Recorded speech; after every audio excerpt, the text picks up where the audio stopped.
எல்லாருக்கும் வணக்கம். எல்லாம் எப்படி இருக்கீங்க? நல்லா இருக்கீங்களா? இன்றைக்கி நம்ம என்ன பார்க்க போகிறோம் அப்படின்னா, இன்றைக்கி வந்து ஒரு ஒன் டே விளாக் பார்க்க போகிறீங்க. நான் வந்து ஒன் டே என்னெல்லாம் வேலை பண்ணுறேன் அப்படிங்கிறத வந்து நீங்கள் பாருங்கள். இந்த வீடியோ உங்களுக்கு கண்டிப்பாக பிடிச்சிருந்ததுன்னா லைக் அண்ட் ஷேர் பண்ணுங்கள். தொடர்ந்து சப்போர்ட் பண்ணுங்கள். வாங்க வீடியோக்குள்ளே போகலாம். இன்றைக்கி நம்ம என்ன பார்க்க போகிறோம் அப்படின்னா, இங்கே பாருங்கள், சுண்டைக்காய் தான் பறித்து வத்தல் போடலாம் அப்படின்னு சொல்லிகிட்ருக்கேன். ஏன்னா நிறைய காய் ஆகிப்போச்சு. நம்ம வந்து இப்போ கிடைக்கிற டைமில் பறித்து வத்தல் போட்டு வச்சுக்கிட்டா தான் சுண்டைக்காய் சீசன் இல்லாமலாம் இருக்காது, எப்பயுமே இருக்கும். பட் ஆனால் நம்ம கிடைக்கும்போது யூஸ் பண்ணிக்கணும் இல்லையா? வத்தல் போட்டு ஸ்டோர் பண்ணி வச்சிட்டோம் அப்படின்னா இனிமேல் வெயில் காலம் மோருக்கு சாப்பிட்லாம், நெக்ஸ்ட்டு சாம்பார் சாதத்துக்கு சாப்பிட்லாம், ரச சாதத்துக்கு சாப்பிட்லாம். அழகாக ஒரு 10 வத்தலை வறுத்து வச்சுக்கிட்டு சாப்பிட்டாலே ருசி சூப்பராக இருக்கும். வீடியோ கண்டினியூ பண்ணலாமா? பறித்து வச்சுருக்கேன். இது எல்லாத்தையுமே வந்து ஃபஸ்ட்டே அலசிட்டு அதுக்கப்புறமா நசுக்கி நம்ம காய வைக்கலாம். இவ்வளோ தரம் பறிச்சிட்டோம். இங்கே பாருங்கள், இன்னமும் காயெல்லாம் மேலே இருக்குது. என்னால் பறிக்க முடியல, ஏன்னா முள் வேறு நல்லா குத்துது. கையெல்லாம் சரியான காய் வச்சுருக்கு. நம்ம வந்து சுண்டைக்காயெல்லாம் பறிக்க வரேன்னா வெயிலுக்கு மின்ட்டே பறிக்க வரணும், ஏன்னா நிறைய சொடம் இருக்குது. நெக்ஸ்ட்டு வந்து முள்ளெல்லாம் பாருங்களா, பயங்கரமாக கையெல்லாம் குத்துது. ஒரு வழியாக பறிச்சாச்சு. இன்னும் நிறைய பிஞ்சுகள் வச்சுருக்குங்க பாருங்கள். இதெல்லாம் வந்து பச்சையாகவே நம்ம குழம்பு வைக்கலாம், ருசி சூப்பராக இருக்கும். இதை வந்து நல்லா அலசிட்டு நம்ம வந்து நசுக்கி காய வச்சிடலாம்.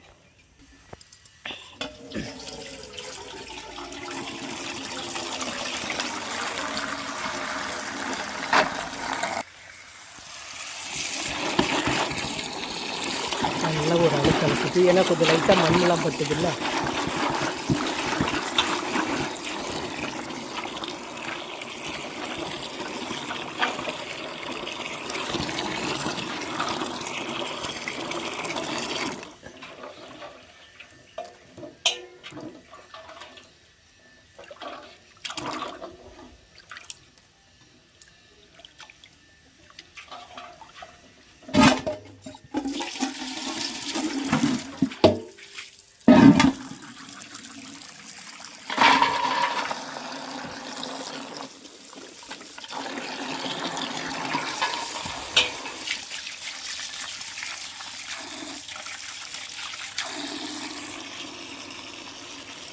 நல்லா அலசிட்டோன்னா நம்ம வந்து நசுக்கினதுக்கு அப்புறமா அப்படியே எடுத்து காய வச்சுக்கலாம். அதுக்காக தான் நம்ம வீட்டு ரோஸ்மேரியும் மணி பிளான்ட்டும் பாருங்கள் எவ்வளோ க்யூட்டாக அழகாக இருக்காங்கன்னு.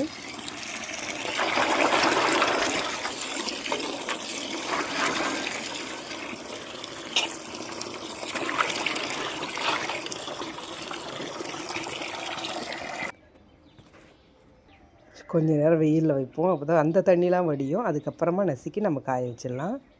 இதுக்கிடையில் அப்படியே வந்து கொஞ்சம் ஹேர் ஆயில் காய்ச்சிடலாம் அப்படின்னு சொல்லி மண் சட்டியில் தான் எண்ணெய் ரெடி பண்ணியிருக்கேன்.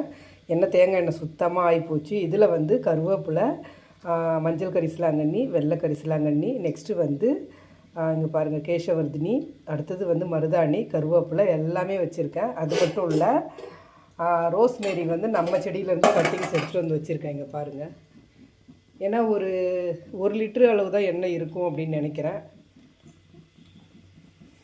எண்ணெய் வந்து சுத்தமாக ஆனதுனால சரி இந்த வாட்டி மண் சட்டியில் ட்ரை பண்ணலாம் எப்படி இருக்குது அப்படின்னு சொல்லி பாருங்கள். எல்லாமே வந்து ஈரத்தெல்லாம் அலசி, அதில் அழுக்கெல்லாம் அலசிட்டு துணியில் ஒத்தலம் கொடுத்து தான் எடுத்துகிட்டு வந்திருக்கேன். சூப்பராக வாசனை அப்படி இருக்குது.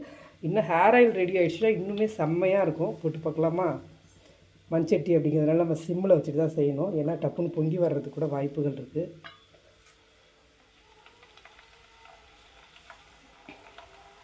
அதனால் எப்பயுமே மண் சட்டி அப்படின்றதுனால நம்ம வந்து ரொம்ப கொதிக்க வச்சு போடக்கூடாது. அப்படியே சடனாக பொங்கி கீழே ஃபுல்லாக போயிடும், நம்ம கேஸ் ஆஃப் பண்ணால் கூடமே.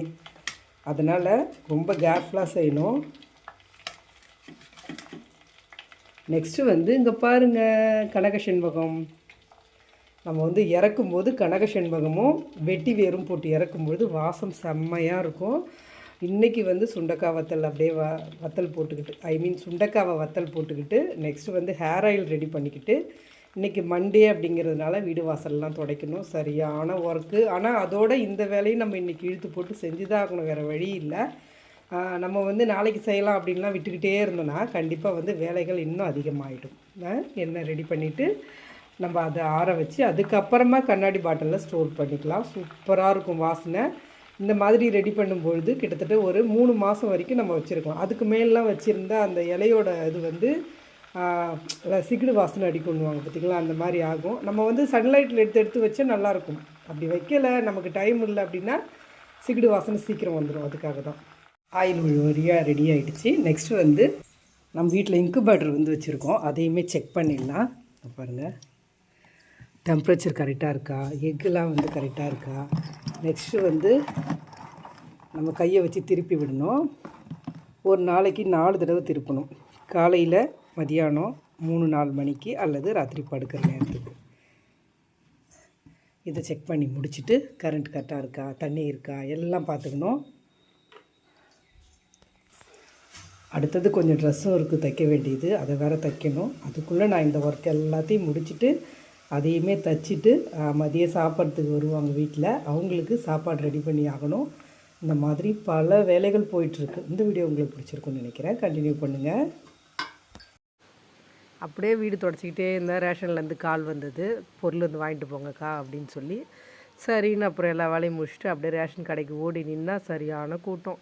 அப்புறம் தெரிஞ்ச பொண்ணுன்னவே எனக்கு போட்டு கொடுத்துருச்சு. சரின்னு சொல்லிட்டு சர்க்கரை, கல் உப்பு, ரவை எல்லாம் இன்றைக்கி போட்டிருந்தாங்க. அப்படியே அதை வாங்கிட்டு வந்து வச்சுட்டு அதுக்கப்புறமா வந்து பச்சை சுண்டைக்காவையே காரக்குழம்பு வச்சிடலாம். என்ன குழம்பு வைக்கிறதுனே புரியல, தினமும் ஒரு குழம்பா சரின்னு சொல்லிவிட்டு அப்புறம் இன்றைக்கி சுண்டைக்காவெல்லாம் நசுக்கி புளிலாம் ஊற வச்சு சின்ன வெங்காயம் கட் பண்ணி குழம்பு தாளிக்க ஆரம்பிச்சிட்டேன். அப்படியே வந்து இந்த குழம்பு ஒரு சைடு ரெடி பண்ணிவிட்டு இதுக்கப்புறமா வந்து மற்ற வேலைகளை பார்த்துக்கலாம் அப்படின்னு சொல்லிவிட்டு காரக்குழம்பு சூப்பராக ரெடி ஆகிடுச்சு. செம்ம டேஸ்ட்டு.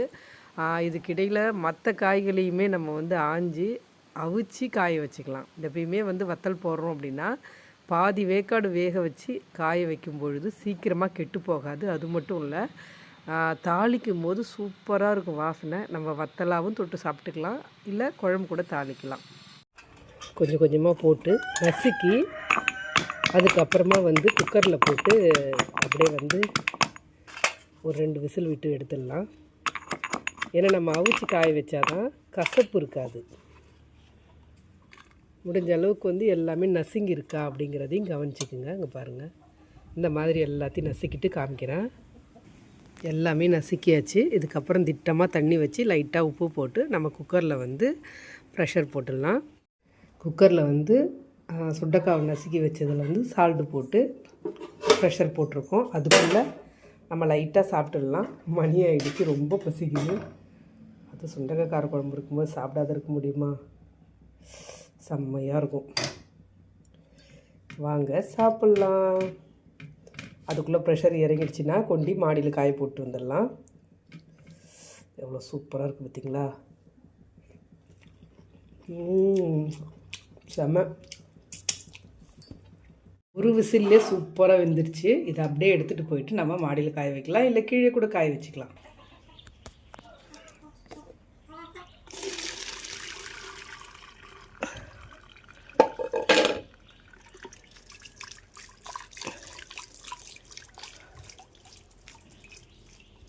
சூப்பராக வடிகட்டியாச்சு பாருங்கள், அழகாக வெந்திருக்கு பாருங்கள், செம்மையாக. இது நம்ம வந்து நல்லா காய வச்சிட்டோம். அப்படி நல்லா காய வைக்கணும். ஒரு 4 நாள் 5 நாளைக்கு நல்லா காய வச்சு அதுக்கப்புறமா வந்து ஸ்டோர் பண்ணிக்கலாம். சூப்பராக இருக்கும். வாசமே அப்படி இருக்குங்க நிஜமாகவே.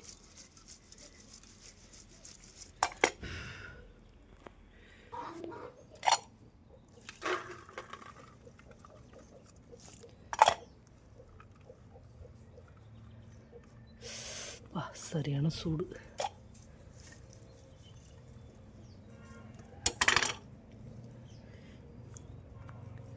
ஒரு 4 நாள் காய வச்சா செம்மையாகிடும்.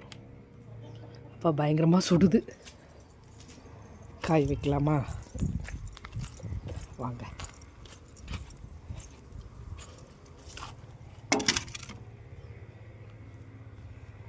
இங்கே காய வச்சிடலாம். ஏன்னா மிளகா காஞ்சிட்ருக்கு.